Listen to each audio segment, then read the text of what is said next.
Hello நண்பர்களே, வணக்கம். நான் உங்கள் பிரியா. நம்ம இன்னைக்கு பார்க்க போகிற பதிவு என்ன அப்படின்னு பார்த்தீங்கன்னா, சிவபெருமான் நம்மளோட வீட்டில் சிவபெருமானோட நடமாட்டம் இருக்குது அப்படின்னா, நம்மளுக்கு ஒரு 5 விதமான அறிகுறிகள் தெரியும். அப்புறம் இன்னொரு முக்கியமான அறிகுறியும் தெரியும். மொத்தம் 6 விதமான அறிகுறிகள் பற்றி நான் இந்த பதிவில் சொல்லலான்னு இருக்கேன். அதற்கு முன்னாடி நீங்கள் இந்த பதிவை பார்க்கக்கூடிய சிவபெருமானோட பக்தர்களாக இருந்தீங்க அப்படின்னா, ஓம் நம சிவாயங்கிறத நம்மளோட கமெண்ட் பாக்ஸில் கமெண்டாக போஸ்ட் பண்ணுங்கள். நம்மளோட சேனலை நீங்கள் இது வரைக்கும் சப்ஸ்கிரைப் பண்ணாமல் பார்த்துட்டு இருந்தீங்க அப்படின்னா மறக்காமல் சப்ஸ்கிரைப் பண்ணி வச்சுக்கோங்க. இது போல் சிவபெருமான் சம்பந்தமான தகவல்களை நீங்கள் தொடர்ந்து பார்த்து தெரிந்து கொள்ள முடியும். இந்த பதிவுக்கு நீங்கள் எவ்வளோ சப்போர்ட் தரீங்கிறதையும் நம்ம பார்த்துட்டு அடுத்தடுத்து சிவபெருமான் சம்பந்தமான முக்கியமான பதிவுகளை நம்ம போடலான்னு இருக்கோம். ஸோ இப்போ வாங்க நம்ம பதிவுக்குள்ளே போகலாம். சிவபெருமான் ஒருத்தரை அவரோட பக்தராக தேர்ந்தெடுப்பது அவருக்கு அவரோட குணாதிசயங்களோட யாரெல்லாம் இருக்கிறாங்களோ அவங்கள தான் அவர் தன்னோட பக்தராக தேர்ந்தெடுப்பாங்களாம்.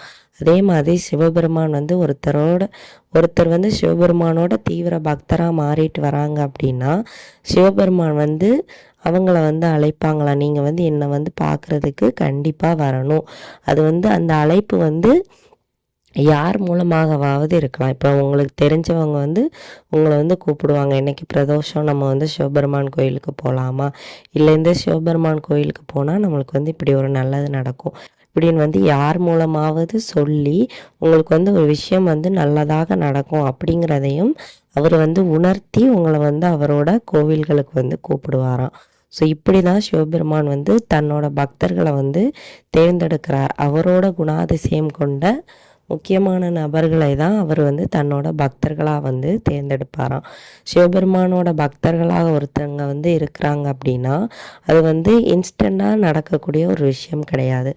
இப்போ ரொம்ப அதை நம்ம பார்த்தோம் அப்படின்னா அவங்களோட முன்னோர்கள் யாராவது சிவபெருமானோட பக்தர்களாக தீவிர பக்தர்களாக இருந்துட்டு வந்ததன் ஒரு காரணமாகத்தான் இவங்களும் இந்த ஒரு ஜென்மத்தில் சிவபெருமானோட பக்தர்களாக இருப்பாங்க. அப்போதான் சிவபெருமான் அவங்கள தன்னோட பக்தராக தேர்ந்தெடுக்கிறாராம். ஸோ இப்போ சிவபெருமானோட நடமாட்டம் உங்கள் வீட்டில் இருக்குது அப்படின்னா முதலாவது உங்களுக்கு தெரியக்கூடிய அறிகுறி என்ன அப்படின்னு பார்த்தீங்கன்னா, உங்கள் வீட்டில் விபூதி வாசனை வரும். எல்லா இடத்துலையுமே இந்த விபூதி வாசனை வரும். விபூதி வாசனைனா அந்த விபூதியில் இருக்கக்கூடிய அந்த சாம்பல். சிவபெருமான் பொதுவாகவே நிறைய விதமான அந்த ஒரு என்ன சொல்கிறது, அவர் ஒரு எந்த விதமான ஒரு அழகான தோற்றமும் இல்லாமல் அந்த சாம்பலை உடல் முழுவதும் பூசிட்டு அந்த மாதிரி ஒரு தோற்றம் கொண்டவராக தான் இருப்பார். ஸோ அந்த ஒரு சாம்பலோட திருநீர் வாசனை உங்களுக்கு வருது அப்படின்னா கண்டிப்பாக சிவபெருமானோட நடமாட்டம் உங்களோட வீட்டில் இருப்பதை உணர்த்துவதற்கான முதல் அறிகுறி இந்த திருநீர் வாசனை. இரண்டாவது அறிகுறி என்ன அப்படின்னு பார்த்தீங்கன்னா, உங்கள் வீட்டில் நிறைய எப்பவுமே பிரச்சனையாக தான் இருக்கும். ஆனால் இந்த சிவபெருமானை நீங்கள் கும்பிட தொடங்கினதுலேருந்து உங்களுக்கு வரக்கூடிய அந்த பிரச்சனைகள் கொஞ்சம் கொஞ்சமாக தட்டி தட்டி போய் உங்களுக்கு எந்த இடத்துக்கு போனாலுமே ஆனால் உங்கள் வீட்டில் இருக்கக்கூடிய ஒரு நிம்மதி உங்களுக்கு கிடைக்காது. ஸோ எங்கே போனாலுமே நம்ம வீட்டுக்கு போகணும், நம்ம வீட்டில் நம்ம இருக்கணும். முதல்ல ஆரம்பத்தில் நம்மளுக்கு இந்த மாதிரி ஒரு எண்ணம்லாம் வராது. இந்த சிவபெருமானை கும்பிட தொடங்கணும் அப்படின்னா கண்டிப்பாக அந்த மாதிரி ஒரு எண்ணங்களை நம்மளுக்கு அவர் கொண்டு வருவார். வீட்டில் நடக்கக்கூடிய பிரச்சனைகளையும் தீர்த்து வைப்பார். அந்த பிரச்சனை நடக்கிறது கொஞ்சம் காலதாமதமாகி ஆகி அப்புறம் பிரச்சனையே இல்லாத ஒரு நிம்மதியான வாழ்க்கையை உங்களுக்கு தருவார். மூணாவது அறிகுறியாக என்ன நடக்கும் அப்படின்னு பார்த்தீங்கன்னா, உங்கள் வீட்டுக்கு காளை மாடோ இல்லை பசு மாடோ கண்டிப்பாக வருமா.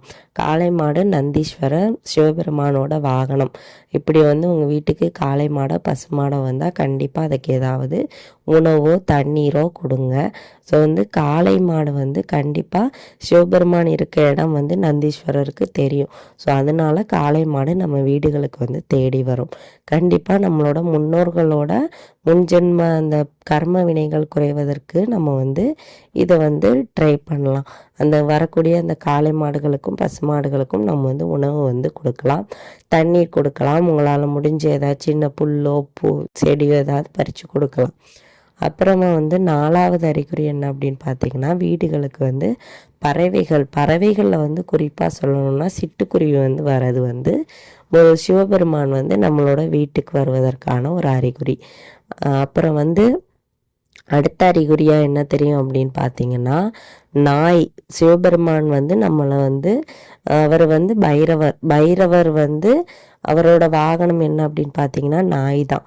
அந்த நாய் வந்து நம்ம வந்து வீட்டுக்கு, அதுவும் கருப்பு நிறத்திலான அந்த நாய் வந்து நம்ம வீட்டுக்கு வந்து வர்றது வந்து சிவபெருமானே நம்ம வீட்டுக்கு வந்து வர்றதற்கான ஒரு அறிகுறியாக வந்து சொல்லப்படுது. ஸோ வந்து வந்து இப்போ வந்து 5 அறிகுறியுமே பார்த்துட்டோம். எந்தெந்த உயிரினங்கள் வரும், என்ன மாதிரியான வாசனை வரும், என்ன மாதிரியான பிரச்சனைகள்லேருந்து நம்ம வந்து விடுபடுவோங்கிறத பற்றி. முக்கியமான 6வது அறிகுறி என்ன அப்படின்னு பார்த்தீங்கன்னா, சிவபெருமான் வந்து உங்கள் வீட்டில் வந்து அவரோட நடமாட்டம் வந்து அதிகமாக இருக்குது அப்படின்னா, இல்லை அவர் வந்து உங்களை பக்தர்களாக தேர்ந்தெடுத்துட்டார் அப்படின்னா, உங்களுக்கு வந்து கனவுல வந்து தீபச்சுடராக சிவபெருமான் வந்து காட்சி தருவாராம். அப்படி வந்து தீபச்சுடராக யாருக்கெல்லாம் வந்து காட்சி தராரோ கண்டிப்பாக சிவபெருமான் நடமாட்டம் உங்களோட வீட்டிலலாம் இருப்பதை உணர்த்துவதற்கான ஒரு அறிகுறி தான் இது. ஸோ இந்த 6 அறிகுறியில் ஏதாவது ஒரு அறிகுறி உங்களுக்கு இருந்தாலுமே கண்டிப்பாக சிவபெருமானோட நடமாட்டம் உங்களோட வீட்டில் இருப்பதை உங்களால் உணர முடியும். கண்டிப்பாக இந்த பதிவு வந்து ஒவ்வொரு சிவபெருமான் பக்தர்களுக்கும் உபயோகமாக இருக்கும்னு நினைக்கிறேன். உங்கள் எல்லாருக்கும் என்ன மாதிரியான அறிகுறிகள் தெரிந்ததுங்கிறதையும் நம்மளோட கமெண்ட் பாக்ஸில் கமெண்ட் பண்ணுங்கள்.